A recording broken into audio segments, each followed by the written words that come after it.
ତାହା କ'ଣ ଯା ଗାଁରୁ ସହର ବୁଲୁଥାଏ ହେଲେ ମନ୍ଦିର ଯିବାକୁ ଡରୁଥାଏ? ଅପସନ୍ ଏ ଧୂପ, ଅପସନ୍ ବି ଭୋଗ, ଅପସନ୍ ସି ଫୁଲ, ଅପସନ୍ ଡି ଚପଲ।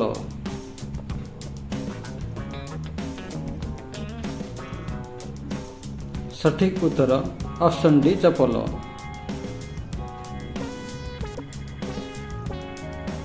ଦ୍ୱିତୀୟ ପ୍ରଶ୍ନ, ମଣିଷ ସର୍ବପ୍ରଥମେ କେଉଁ ଫଳ ଖାଇଥିଲା?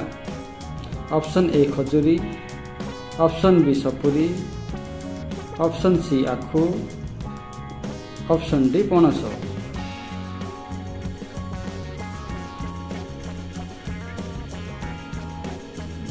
ସଠିକ ଉତ୍ତର ଅପସନ୍ ଏ ଖଜୁରୀ।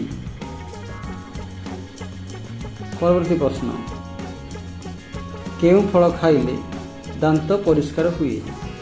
ଅପସନ୍ ଏ ଅମୃତଭଣ୍ଡା, ଅପସନ୍ ବି ସେଓ, ଅପସନ୍ ସି ପିଜୁଳି, ଅପସନ୍ ଡି ଡାଳିମ୍ବ।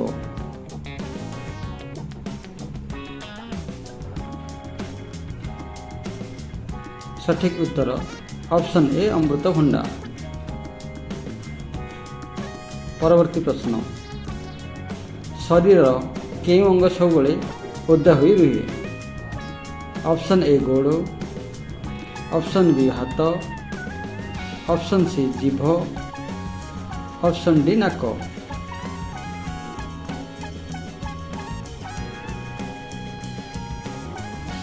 ସଠିକ ଉତ୍ତର ଅପସନ୍ ସି ଜିଭ।